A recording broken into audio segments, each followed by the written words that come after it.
Hello, this is Billy Core from the Nostalgia Mall, and recently I got a new smartphone, the Samsung Galaxy S22 Ultra. And so this video is kind of like a test run of the video capabilities of this phone. I mean, as high end as this phone is, it ought to make video as let's just say it ought to make the best video you've ever seen in your life. So, in this video, we're not going to do anything real amazing, something we've done before. We're going to do a full system restore on the Packard Bell Legend 822 CDT. Now, I currently do not have the 406 CD or the 130 CD Supreme set up, both of which are my main Windows 3.1 Packard Bells. Currently, I have the corner Packard Bell in that spot, which is running Windows 95. And this computer, the 822, primarily runs Windows 95 as well. But since I currently don't have a Windows 3.1 Packard Bell, I found a spare CF card to run Windows 3.1 on this particular Packard Bell with, which I've done it before on this one, but it's been a while. And of course, I'm still mainly going to use Windows 95 on here, but if I ever feel kind of adventurous, I can always switch over to 3.1 if I'm in that mood. So, already got the floppy disk and the drive, and the master CD and the CD-ROM. So let's go ahead and start her on up. I've already copied the master boot record over for the system credentials.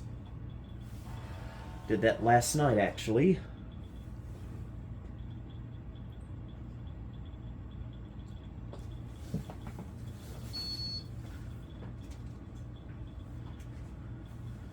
It should be booting. Funny thing is, about Windows 3.1 being on this Packard Bell is that when we first got our original 822 CDT back in December of 1995, it obviously came with Windows 95. Well, and I've told this story before, I had been used to using Windows 3.1 on my aunt's Gateway 2000 that I was introduced to that same year. And I thought, you know, if it's on that Gateway 2000, that must be the way to go.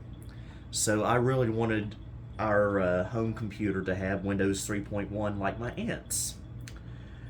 And so I tried my best to convince my dad to go to the store and get Windows 3.1 to install on our Packard Bell. And obviously he refused to do that, and nowadays I definitely see why. In fact, I still vividly remember seeing box copies, if I can get it out, of Windows 3.1 at our local Montgomery Ward at Carolina Circle Mall in December of 1995, January 1996 or so, and just drooling all over it because that's what I wanted our Packard Bell to run. But I grew to not only enjoy Windows 95, but love Windows 95. It's my favorite nostalgic OS to this day. And so I look back on it very fondly. I need to create a partition table on here first. Something I should have done last night when I was tinkering about with this. This is a 2 gig CF card. So we'll let it reboot again.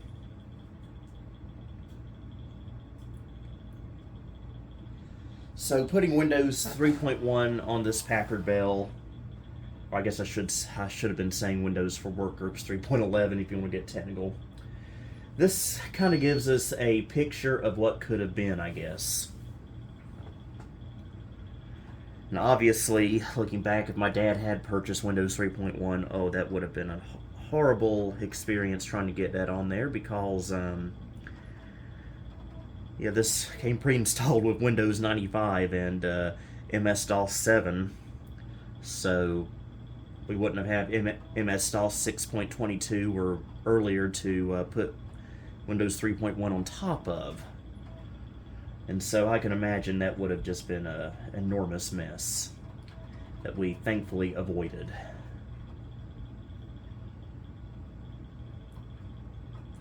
By the way, got a mouse pad for this computer a few months ago. Had custom made at a place on Amazon.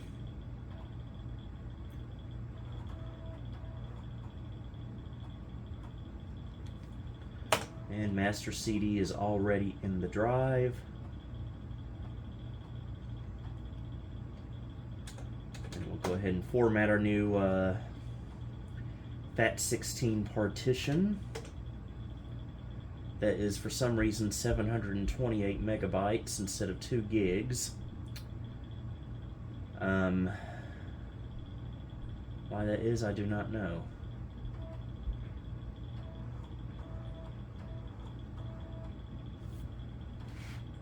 Well, I guess we need to boot into a Cronus OS selector and take a more in-depth look at our partition table and see what in the world is going on. Prior to this, using it in this computer, I had been using this CF card for and a PCM-CIA adapter for storing data for laptops, so it could have a, who knows how the partition table could be on here. Hopefully it's nothing too outrageous, especially since I don't have another CF card to use at the moment.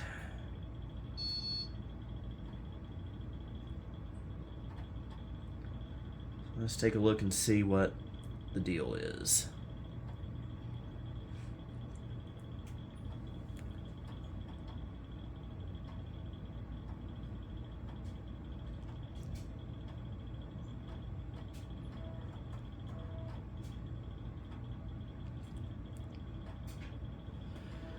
By the way, this computer has a very noisy fan in its power supply that I should probably look into replacing at some point. I'll run disk administrator. I'll probably just delete the partition and create a brand new one on here.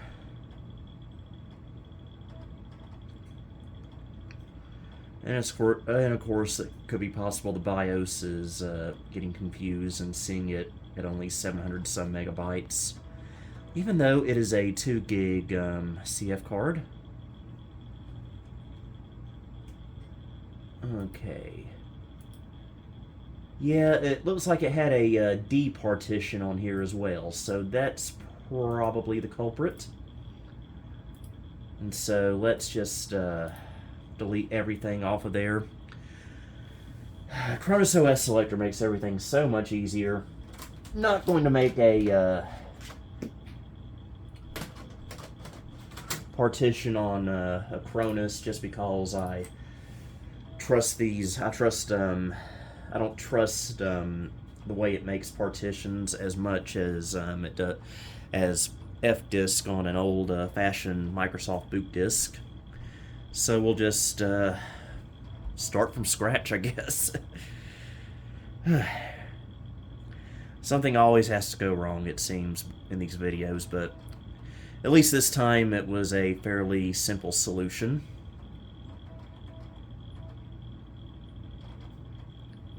Hi, Mim.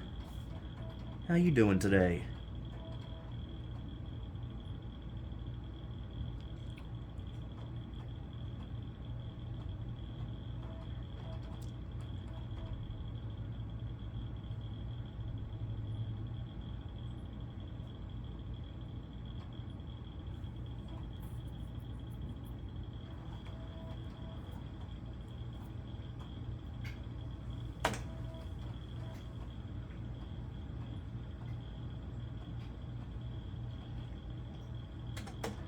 Now the reason I eject the floppy disk is because this Windows 3.1 based or MS-DOS based boot disk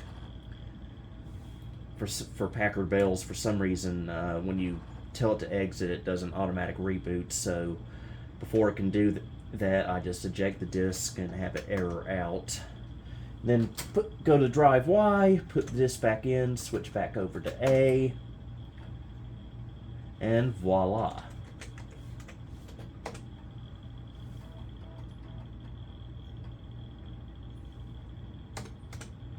Okay, we've got a clean slate here.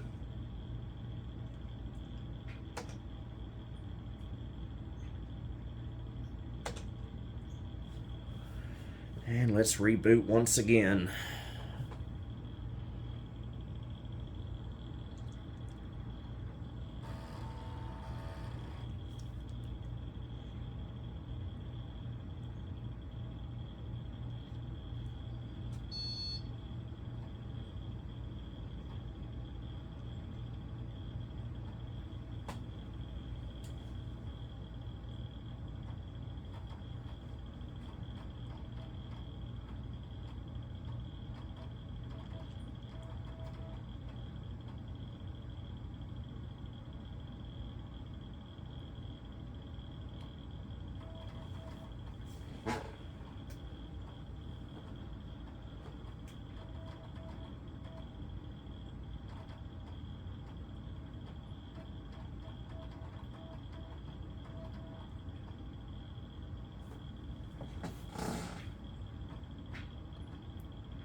Alright, let's do this again. Well, I hope this didn't wipe my format number. Now, you know what? That's good enough. 1949.03. We can work with that.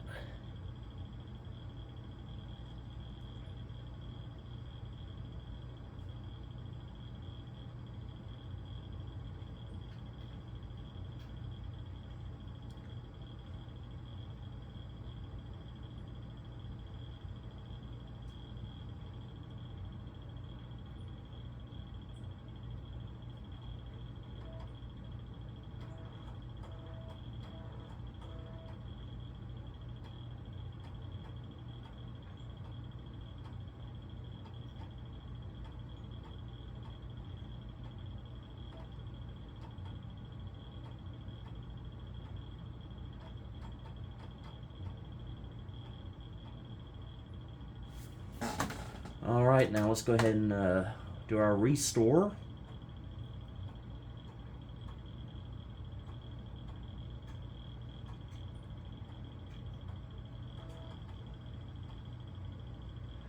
And of course, since it has a Windows 95 format number, it's not going to find it.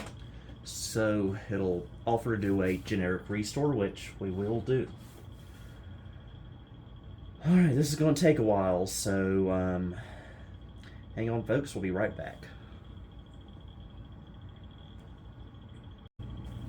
Alright, we're ready to roll now. We got the dryer going right now, so don't worry about that. And this time we will let it do a full restart without interrupting it.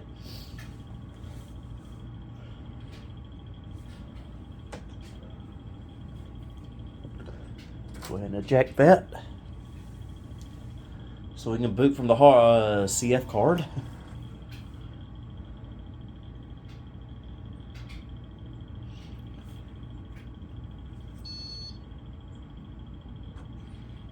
Starting MS-DOS.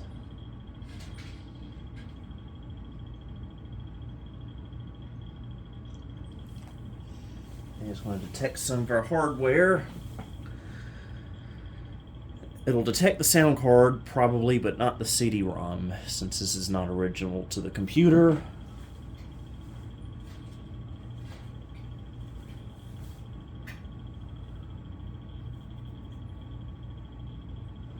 Actually a Phoenix BIOS, but hey, close enough.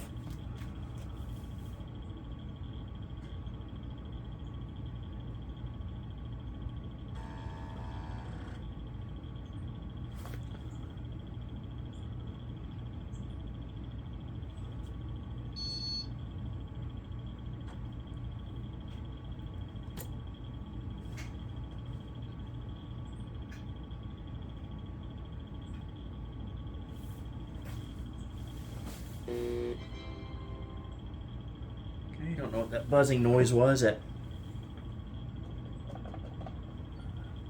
could have been the microphone, I don't know. Welcome from Packard Bell. We offer you 2 computing environments to choose from. Packard Bell. Okay, that's not a healthy sound. Well, let's see.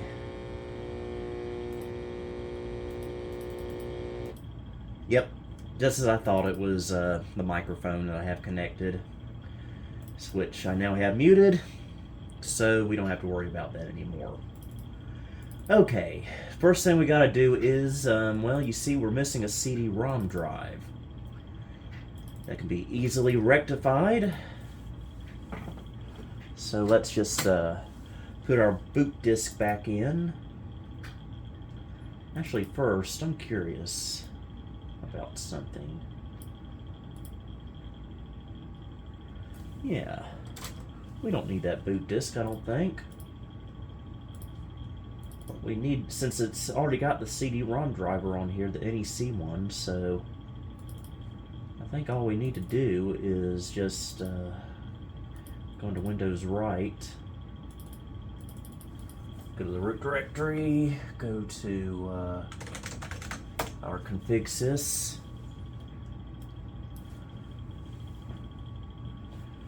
and put in device pi equals c pb tools nec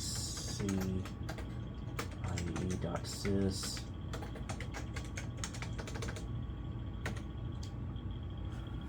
I think that might just do it. And we'll save that, reboot it, and see if that takes care of it.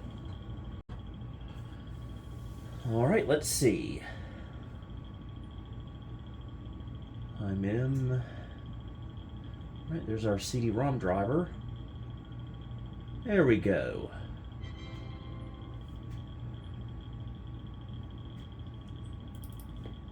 Oh yes, save settings on exit. I forgot to do that. And voila!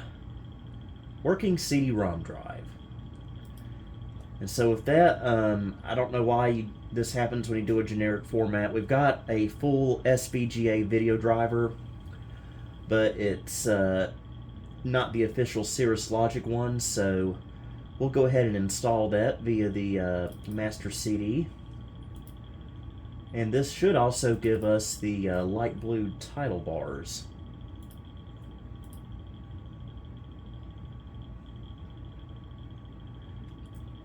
This computer has a Cirrus Logic 5434, I believe, with 1 meg of video memory. Pretty much standard fare for $19.95. You could stretch it quite far, actually, if you're not interested in having 3D acceleration.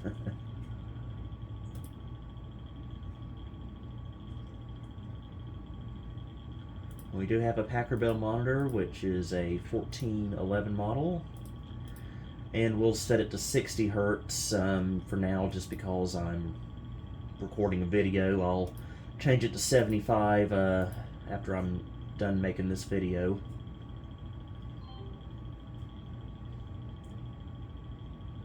And hopefully, yes indeed, we got the light blue menu bar.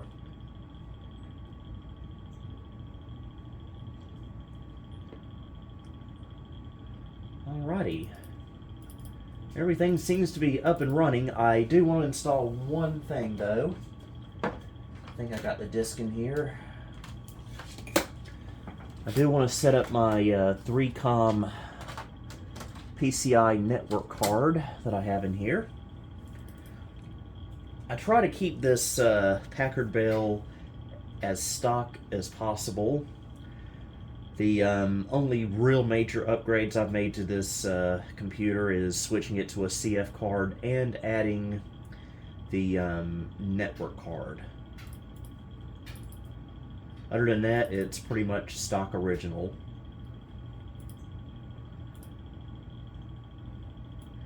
Aside from the fact, actually, that it did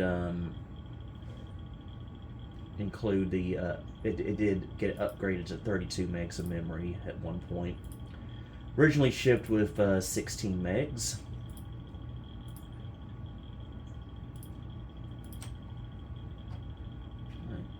Let's switch it to the WFW311 folder. There we go. Now I need to figure out where I put my TCP/IP disk at, because we are most certainly going to need that if we're going to want to have the ability to talk to a more modern 21st century network like I have in here. Hopefully it didn't run too far away. Is it in here, I wonder? Everything but that, it looks like. You can see how well I prepare for these videos.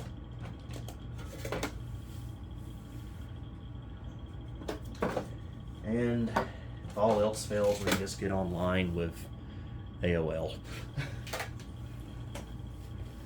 Okay, give me a moment while I go look for that disc. Found it. So we'll go ahead and add a unlisted protocol. We will be switching back and forth between these disks, I do believe.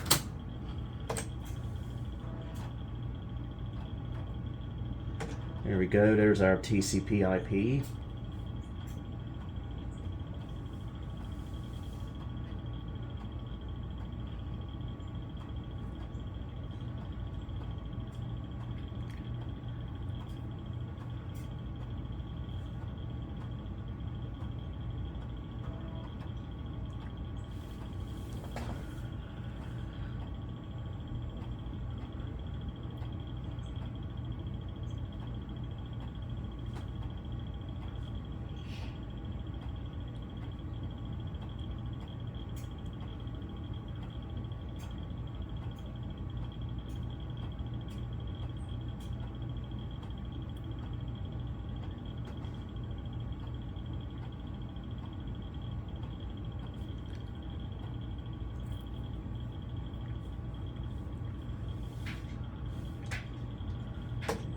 Yes to all. I always thought that was a funny name, Windsock. Yeah, might as well. And we'll set it as default, and we'll remove these other protocols that aren't going to do me much good. Enable auto DHCP. And we will have file sharing enabled. Myself, Billy, BB822, WFW, CT, WFW. Okay, I need some files I think are on the master CD.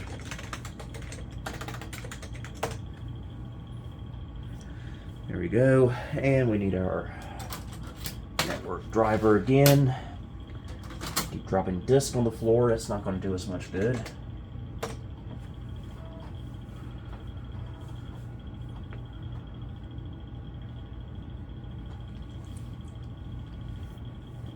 Okay. This is getting cumbersome.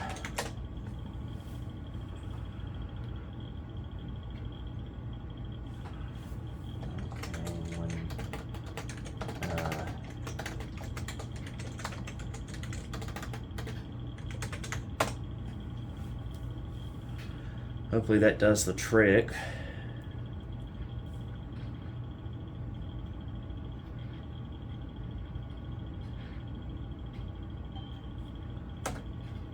Alright, we'll go ahead and restart.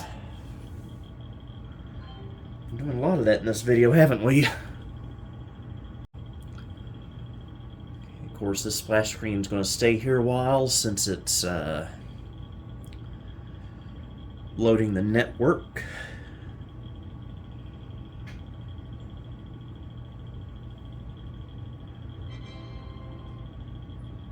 And hopefully it should be working.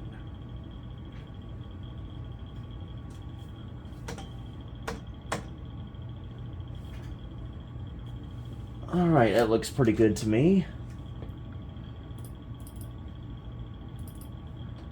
We will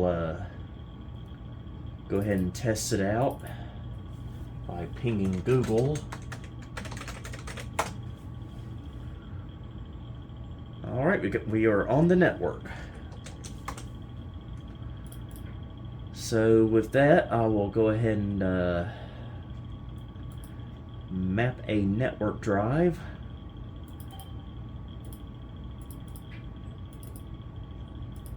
Okay, why is it saying access denied? Okay, I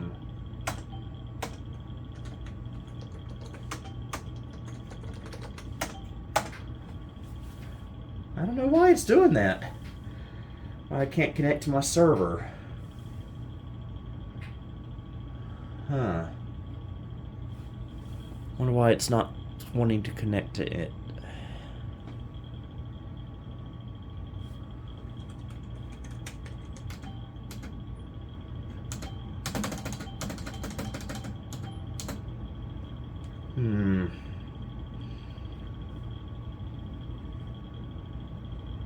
I usually don't have to supply a password.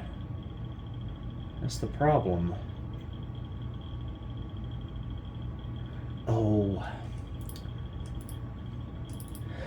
I feel stupid now. I have to have a different name on, a different login name for this.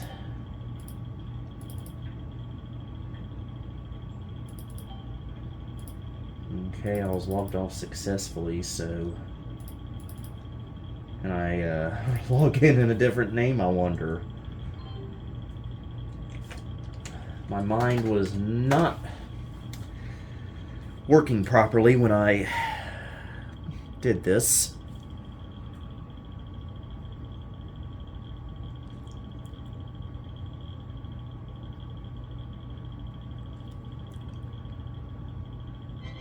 Yeah, it's probably going to stay with that name no matter how much I protest. That's just for Schedule Plus and Microsoft Mail.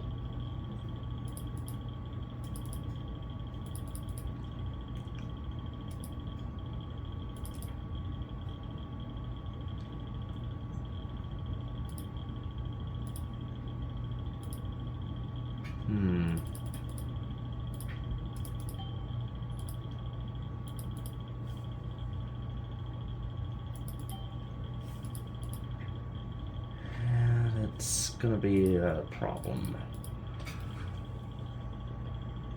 Well, I have dug and dug, and I can't find a solution, so I think I'm going to have to reformat again and just start from scratch because I am an idiot.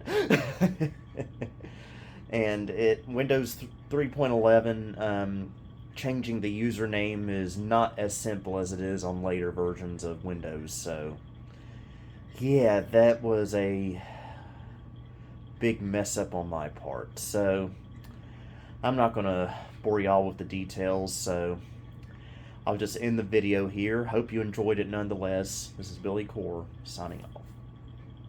Thank you for visiting the Nostalgia Mall. If you liked what you saw, please like, subscribe, and follow me on Facebook, Twitter, and Instagram. You may also support me on Patreon if you would like. Until next time, this is Billy Core, signing off.